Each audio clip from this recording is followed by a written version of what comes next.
ନମସ୍କାର, ଜୟ ଜଗନ୍ନାଥ। ଆଜିର ଭିଡ଼ିଓଟି ହେଲା, ମୁଁ ଗୋଟେ ଜାଗାକୁ ଯାଉଥିଲି, ଦେଖିଲି ସେଠି ଜୀବନର ଶେଷ ଯାତ୍ରାଟି ହେଉଥିଲା। ସେଠି ମୁଁ କିଛି ସମୟ ପାଇଁ ରହିଯାଇଥିଲି, ମଧ୍ୟ ସେ ଜାଗାରେ ରହିକି ଦେଖିଥିଲି। ସେଠି ରହିକି ଦେଖିଲା ପରେ ମୋ ଆଖିରୁ ଲୁହ ଆସିଯାଇଥିଲା, କାହିଁକିନା ସେଟା ଥିଲା ଜୀବନର ଶେଷ ଯାତ୍ରା।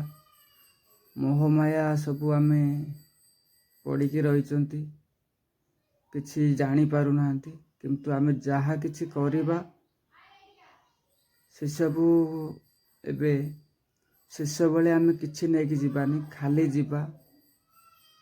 ଆମର ଯାହା ଭଲ କରିଥିବା ଆମେ ସେଇ ଜାଗାରେ ଆମେ ସେଇ ଜିନିଷଟା ହିଁ ଶୁଣିବାକୁ ପାଇବା। ଆମେ ତ ପାଇବାନି, ଯେଉଁମାନେ ଶେଷ ଯାତ୍ରା କରୁଛନ୍ତି ସେମାନେ ଶୁଣନ୍ତିନି କି ଶୁଣନ୍ତି ସେଇଟା ମୁଁ କହିପାରିବିନି। କିନ୍ତୁ ସେଠି ଗୋଟେ ଆଲୋଚନାର ବିଷୟ ଥାଏ। ଯେଉଁମାନେ ଶବ ସତ୍କାର କରିବାକୁ ଯାଇଥାନ୍ତି, ଶେଷ ଯାତ୍ରାରେ ତାଙ୍କୁ ବିଦାୟ ଦେବାକୁ ଯାଇଥାନ୍ତି, ସେମାନେ ଏଇ ଗୋଟେ ପଦ ଶୁଣନ୍ତି ଯେ ଗୋଟେ ଭଲ ଲୋକଟେ ଥିଲେ, ଚାଲିଗଲେ। ଏମିତି ତାଙ୍କର ସବୁ କର୍ମ ଥିଲା, ଏମିତି ଭଲ ଲୋକ ସେ ଥିଲେ। କାହାର ଅସୁବିଧା କରିନାହାନ୍ତି ସିଏ।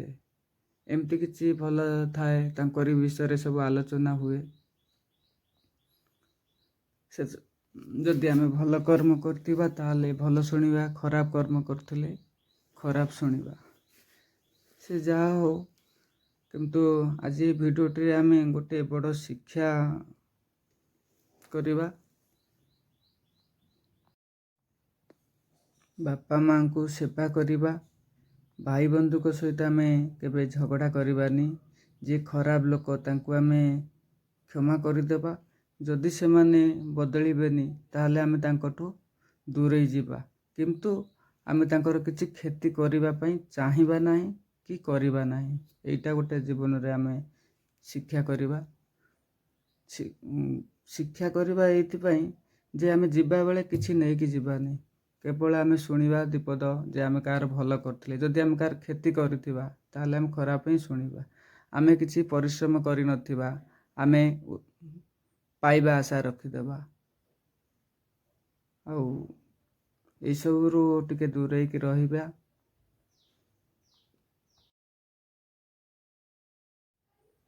ଜମି ବାଡ଼ି ପାଇଁ ଝଗଡ଼ା, ଟଙ୍କା ପାଇଁ ଶତ୍ରୁତା, ଶେଷରେ କ'ଣ ନେଇକି ଯିବା? କିଛି ନାହିଁ।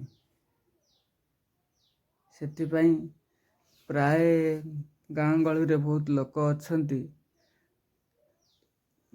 ସହରରେ ବି ଲୋକ ରହିଛନ୍ତି। ସେମାନେ କ'ଣ କରନ୍ତି, ଗୋଟେ ଜାଗାରେ ଛୋଟ କଳିକଜିଆ ହେଇଥିବ, ତାଙ୍କୁ ଦୁଇ ପ୍ରକାର ପରିବାରରେ ମିଶିକି ସେମାନେ ଓଲଟ ପଲଟ କଥା କହିକି କଥାଟାକୁ ବଡ଼ ଆକାର ନେଇଯାଆନ୍ତି। ସେସବୁ କରିବା ଦ୍ୱାରା ଗୋଟେ ପରିବାର ସେଥିରେ ଅସହାୟ ହେଇଯାଏ।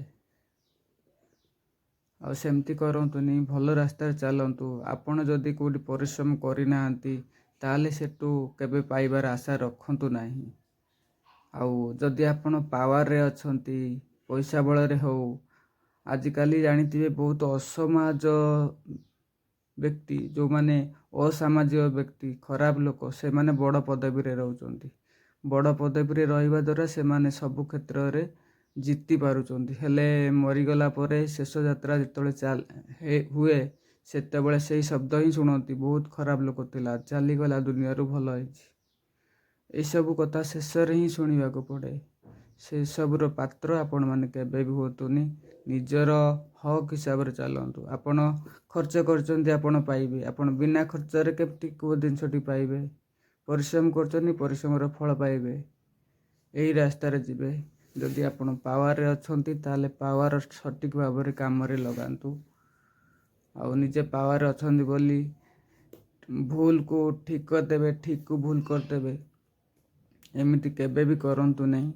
କାହିଁକିନା ଜୀବନରେ କିଛି ନେଇକି ଯିବେନି, ଆସିଛ ଏକା, ଯିବେ ଏକା।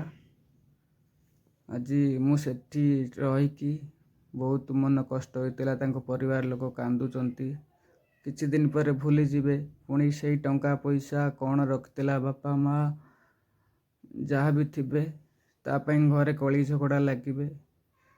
ସେଥିରେ ଯିଏ ପାୱାରଫୁଲ୍ର ଲୋକ ଥିବେ, ପରିବାରରେ ଚାଲାକ ଚତୁର ଥିବେ, ସିଏ କହିବେ ଯେ ମୁଁ ଏଟା ନେବି ସେଟା ନେବି, ଏମିତି ସବୁ ପାଇଁ ଝଗଡ଼ାଝାଟି ହୁଏ। କିନ୍ତୁ ସେଇଟା ଠିକ୍ ନୁହେଁ। ସଠିକ୍ ରାସ୍ତାରେ ଚାଲନ୍ତୁ, ପାଇବାର ହକ୍ ଥିଲେ ପାଇବେ। ଏମିତି ଆଉ ବାପା ମାଆଙ୍କୁ ଘରେ ରଖନ୍ତୁ, ଭଲରେ ରଖନ୍ତୁ, ତାଙ୍କ କଥା ମାନନ୍ତୁ। ଆଉ ଭଲ ଭଲ ଆଶ୍ରମ ସବୁ ଏବେ ଖୋଲିଗଲାଣି। ବାପା ମାଆଙ୍କୁ ସବୁ ନେଇକି ସେଇଠି ଛାଡ଼ି ଦେଉଛନ୍ତି, ବାପା ମାଆ ସେଇଠି ରହିବେ, ଆମେ ତ ବାହାରେ ରହୁଛୁ। ଏସବୁ ଚିନ୍ତାଧାରା ଜମା ବି କରନ୍ତୁ ନାହିଁ। ଭଲ ରାସ୍ତାରେ ରୁହନ୍ତୁ, ବାପା ମାଆଙ୍କୁ ଘରେ ରଖନ୍ତୁ, ତାଙ୍କର ସେବା ଯତ୍ନ କରନ୍ତୁ। ସେମିତି ଭୁଲ ରାସ୍ତାକୁ କେବେ ବି ଯାଆନ୍ତୁନି।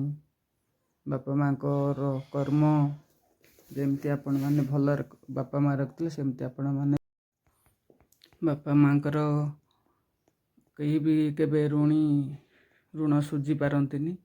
ସେଥିପାଇଁ ବାପା ମାଆଙ୍କର ଜୀବିତ ଅବସ୍ଥାରେ ସମସ୍ତେ ସେବା କରନ୍ତୁ, ତାଙ୍କ କଥା ମାନନ୍ତୁ। ଯେତେ ପାରିବେ ତାଙ୍କର କ'ଣ କହୁଛନ୍ତି ତାଙ୍କ କଥା ବୁଝିବା ପାଇଁ ଚେଷ୍ଟା କରନ୍ତୁ। ଯେତେ ପାରିବେ ବି ତାଙ୍କ ସେବା ଯତ୍ନ କରନ୍ତୁ, ତାଙ୍କ ଖୁସିରେ ସବୁବେଳେ ସାଥ ଦିଅନ୍ତୁ। ଏତିକି କହିବି। ଆଉ ଯଦି ଆପଣମାନଙ୍କୁ এই ଭିଡ଼ିଓଟି ଭଲ ଲାଗେ ବା କାହା ମନକୁ କିଛି କଷ୍ଟ ଦେଇଥାଏ, ତାହେଲେ ସାନ ଭାଇ ସାନ ପୁଅଟେ ଭାବିକି କ୍ଷମା କରିଦେବେ। ଯଦି ଆପଣଙ୍କୁ ଭିଡ଼ିଓ ଭଲ ଲାଗେ ତାହେଲେ ନିହାତି ସବସ୍କ୍ରାଇବ୍ଟେ କରିବେ।